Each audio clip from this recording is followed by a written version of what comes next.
Chapitre 16. Relax, Max. On ne rame pas contre le courant, on rame avec lui. Et quand on sait vraiment s'y prendre, on jette les rames.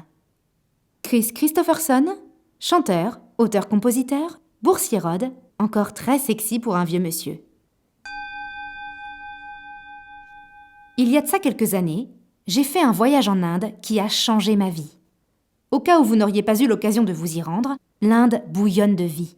C'est un tourbillon de couleurs vives, de voitures klaxonnantes, de vaches baladeuses, de trains bondés, de bidonvilles gigantesques, de palais raffinés, de temples anciens et d'encens capiteux. Ce pays déborde littéralement d'une humanité qui chante, bavarde et s'assoit sur vos genoux quand vous vous entassez dans un wagon bien trop rempli. Vos seules possibilités sont: petit 1, vous laisser porter par le courant et faire connaissance avec vos voisins. Petit 2, développer un bon gros cancer de stress. Ce qui m'a le plus impressionné, c'est que presque toutes les personnes que j'ai rencontrées là-bas ont choisi l'option numéro 1. En Inde, des gens vous enlaceront quand vous vous endormirez dans le bus à côté d'eux, baisseront leurs vitres pour tailler une bavette en plein embouteillage, dévisageront sans honte votre visage étranger, vous aideront à trouver votre chemin, insisteront pour que vous soyez présent sur leur photo de famille au pied d'un monument, vous inviteront à boire le thé, rôteront, péteront et vous riront au nez. C'est très énervant et touchant. Ça m'a fait penser qu'ils connaissaient une leçon importante que j'avais oubliée depuis longtemps, comme la grande majorité du monde à mon avis. Je n'ai pas eu besoin de frapper à la porte d'un ashram, ni de me coller un point rouge sur le front, ni de prendre part à aucune des milliers d'activités de nature spirituelle que ce pays est connu pour proposer.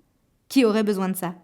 Non, selon moi, vous pouvez apprendre à peu près tout ce qu'il y a à savoir de la spiritualité et de la vie au cours d'un trajet en bus d'une 12aine d'heures durant la saison des mariages. Quand j'ai acheté mon billet pour un Agra Delhi dans le Super Deluxe Express Bus, on m'a félicité d'avoir dépensé 400 roupies de plus pour me payer le luxe d'un trajet direct de 5 heures, comparé aux 10 heures et aux innombrables arrêts que proposait l'omnibus. J'étais complètement épuisée après 3 nuits sans sommeil passées dans le désert à faire la noce au Festival du Chameau, et l'idée de pouvoir me pelotonner dans le Super Deluxe pour dormir jusqu'à Delhi m'apparaissait excellente. À la place, j'ai écopé d'un siège à côté de Monsieur Bavard, un homme entre deux âges parlant 3 mots d'anglais, qui a insisté pour me faire la conversation malgré mon interprétation très convaincante de la fille qui fait semblant de dormir et ne comprend rien à ce qu'on lui dit. Pour cette dernière partie du rôle, je n'ai pas eu beaucoup à forcer mon talent.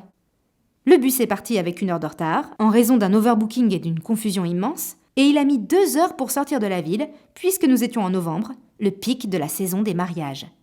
Une cérémonie de mariage en Inde dure habituellement plusieurs jours, s'étale sur des kilomètres, prend dans les mailles de son filet tous les gens qu'elle croise et inclut une parade dans les rues avec chevaux, fanfares, feux d'artifice, haut-parleurs mobiles crachant discours et musique indienne et tout un tas de types qui semblent porter des lampes de chevet en guise de chapeau. Mon bus s'est retrouvé pris dans des festivités de mariage toutes les 10 minutes environ et, à chaque fois que ça arrivait, tous les passagers du bus descendaient pour se joindre aux convives. Une fois enfin sortis de la ville, nous avons multiplié les arrêts pour laisser monter ou descendre des gens complètement au hasard, au milieu de nulle part, pour prendre le thé, fumer une cigarette, discuter, éventuellement allumer un feu de broussailles dans le fossé ou accrocher sur le toit des sacs en toile géant, imposants et proéminents. À un moment, nous avons laissé monter un type qui attendait sur le bas-côté dans l'obscurité complète. Il a embarqué sans même que le bus ait eu à s'immobiliser complètement, et il s'est installé juste à côté de mon siège, d'où il s'est mis à interpeller tout le monde en hindi. Mes compagnons de voyage lui répondaient avec des encouragements, des chants ou bien le silence. C'était selon. Moi, j'ai répondu en cherchant une place loin de lui et de sa grande bouche. Je me suis levée et j'ai rejoint un groupe assis sur les bancs métalliques autour de la cabine vitrée du chauffeur. On m'a laissé une place et, soudain, j'ai eu l'impression de regarder un film d'action sur un écran de la taille d'un pare-brise de car. Nous tanguions dangereusement sur les routes étroites et sablonneuses de villages minuscules. La radio émettait difficilement de la musique Bollywood, tandis que des gens, des chèvres et des singes sautaient hors de notre passage. Seule la toute-puissante vache sacrée nous faisait ralentir. Et puis, tout d'un coup, dans un hameau perdu au milieu de nulle part, le chauffeur s'est de nouveau arrêté. Une tasse de chai? Une visite à un ami? Une pause pipi? Une promenade d'une petite heure en nous laissant tous là? Il m'a fait signe de le suivre et je suis descendue, comme l'ensemble du bus.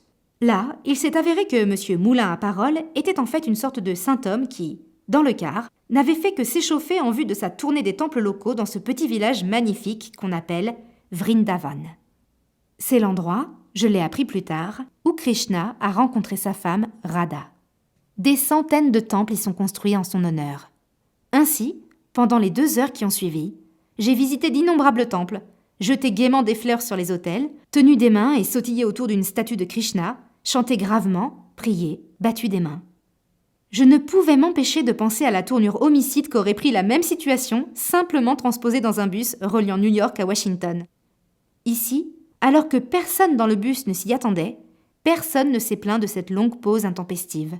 Une fois tous remontés dans le car, l'heure de notre arrivée théorique à Delhi dépassait depuis longtemps et pas moins de 5 bonnes heures de route devant nous, les passagers ont remercié le saint homme et lui ont même versé une aumône avant de passer le reste du trajet à bavasser gaiement entre eux. Après ça, nous nous sommes arrêtés à un restaurant de bord de route pour dîner, puis pour une autre pause pipi, et voilà que je réveillais mes hôtes à Delhi à 3 heures du matin. Ils ont agi comme s'il était 3 heures de l'après-midi, bien évidemment, et m'ont proposé une tasse de thé. Voici ce que l'Inde m'a appris s'agissant de creuser la roche-mère.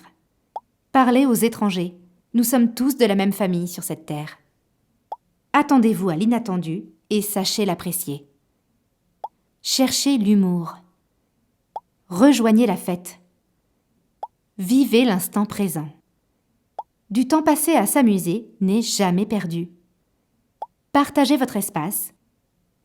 Relax, Max. Aimez-vous. Et la vie est une fête.